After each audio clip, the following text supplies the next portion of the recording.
भारत सरकार ने गेहूं के निर्यात पर तत्काल प्रभाव से रोक लगा दी। इसके एक्सपोर्ट को प्रतिबंधित किया गया है और प्रतिबंधित सामान की कैटेगरी में दरअसल डाल दिया गया है। भारत के इस फैसले और भारत की ओर से लगाए गए प्रतिबंध को लेकर दुनिया में किस तरह से हाहाकार मच गया है, एक रिपोर्ट आपको दिखाते हैं।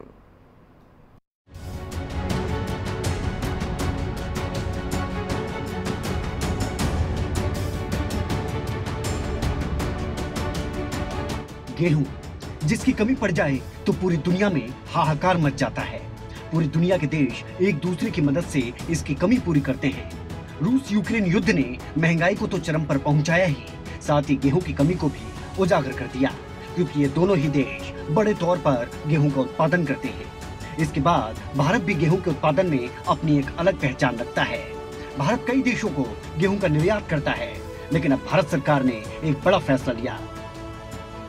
भारत सरकार ने गेहूं के निर्यात पर बैन लगा दिया है। रूस यूक्रेन युद्ध की वजह से गेहूं की कीमत में भारी उछाल देखने को मिला है और कीमतों को काबू करने के लिए सरकार ने कदम उठाया। इसके अलावा गर्मी ज्यादा पड़ने की वजह से इस साल भारत में गेहूं की पैदावार भी कम हुई। लोग अनाज का भंडारण न करें, इसके लिए ये कदम उठाना जरूरी हो गया था। सरकार ने कहा कि अब सिर्फ उसी निर्यात को मंजूरी मिलेगी जिससे पहले ही लेटर ऑफ क्रेडिट जारी हो चुका है। वहीं उन देशों को भी सप्लाई की जा सकेगी जिन्होंने भोजन सुरक्षा की जरूरत को पूरा करने के लिए सप्लाई की अपील की है। पैदावार की अगर बात करें तो इस बार गेहूं की पैदावार 11.13 टन रहने की उम्मीद जताई गई थी। बेमौसम मार की वजह से उत्पादन घटकर 10 करोड़ टन से भी कम रह सकता है। सरकारी एजेंसियों की गेहूं खरीद इस साल घटकर 1.8 करोड़ टन पर आ चुकी है। ये पैदावार बीते 15 सालों में सबसे कम है। साल 2021-22 में कुल 4.22 करोड़ टन गेहूं की सरकारी खरीद हुई थी।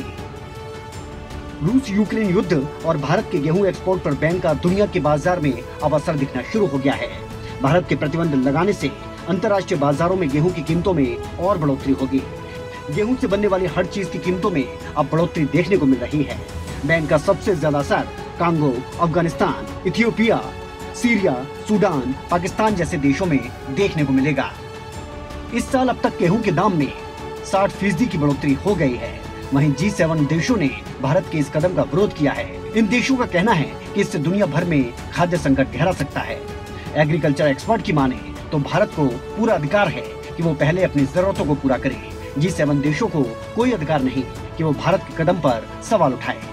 फिलहाल देखना यह है कि भारत में इन्फ्लेशन और भंडारण की स्थिति को लेकर इस कदम के बाद क्या सुधार देखने को मिलता है। विनय चौधरी, न्यूज डेस्क, खबरें अभी तक। वहीं सोनीपत की अनाज मंडी में गेहूं की खरीद को लेकर ताजा हालात क्या हैं, हमारे संवाददाता की रिपोर्ट आप देखें।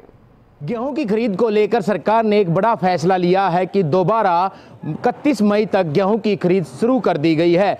सोनीपत के अनाज मंडी में फिलहाल हम हैं और गेहूं की एक डेयरी यहां पर आई है। बताया जा रहा है कि गेहूं आ रहा है, लेकिन बहुत ही कम अब तादाद में गेहूं सोनीपत मंडी में पहुंच रहा है। हालांकि जो अधिकारी हैं उनका ये कहना है कि उनकी तरफ से सभी तैयारियां पूरी हैं। सरकार के कहने के बाद वो दोबारा खरीद उनके द्वारा शुरू करी जा चुकी है। और जो आड़ती है मंडी में, उनसे जान लेते हैं। सर, दोबारा ऐलान हो चुका है, घोषणा हो चुकी है, मंडियाँ दोबारा खुल चुकी हैं। कितना गेहूँ आ रहा है, किससे कितना खरीदा जा चुका है, आ रहा है या नहीं आ रहा है, और किस भाव से खरीदा जा रहा है? देखिए जी, सरकार ने 15 मई तक पहले खरीद थी, उसके बाद 31 मई तक का जो खोला है, लेकिन अब किसान के पास गेहूं नहीं है। और जो है भी, क्योंकि हमारे बिल्कुल नज़दीक नरेला मंडी है, वहाँ 21 साढ़े 2100 रुपये भाव है। गवर्नमेंट का भाव 2015 रुपये है। तो यहाँ लाएगा कौन? इक्का दुक्का कोई ढेरी आ रही है, उसका कोई औचित्य ऐसा नहीं है, क्योंकि किसान के पास अब माल नहीं रहा है। जो आपको पता चला हो कि गेहूं का भाव जो प्राइवेट मंडी है उनमें 2500, 2500, 2600 तक चला गया था, ऐसा तो नहीं है कि सिर्फ वो अनाज मंडी में गेहूं लेकर पहुंच रहे हैं? नहीं, यहाँ हमारे यहाँ आसपास कोई 2500-2600 का भाव नहीं पहुँचा था। 2100-2200 रुपये तक का भाव पहुँचा था। आज के दिन नरेला मंडी में 21 साढ़े 2100 रुपये का भाव है। तो किसान वहाँ लेके माल जाएगा, यहाँ 2015 में सरकार को देगा क्यों? तो सरकार लेट रही सर? हाँ, नहीं, सरकार ने समय को देखते हुए ये लगाया है कि जैसे एक्सपोर्ट पे बैन लगाया सेंट्रल गवर्नमेंट ने, तो किसी किसान का माल बिकने बगैर ना रह जाए, इसलिए सरकार ने ये आदेश दिया है। लेकिन किसान को तो जहाँ पैसे ज़्यादा मिलेंगे वो वहाँ जाएगा। पहल कैसे है सरकार की दोबारा खरीद मंडी खोली गई? तो कोई समय निकलने के बाद ये है, उसका पहले होता तो और अच्छा होता, कोई बोनस मिलता सरकार की तरफ से किसान को, तो उसमें और अच्छा रहता।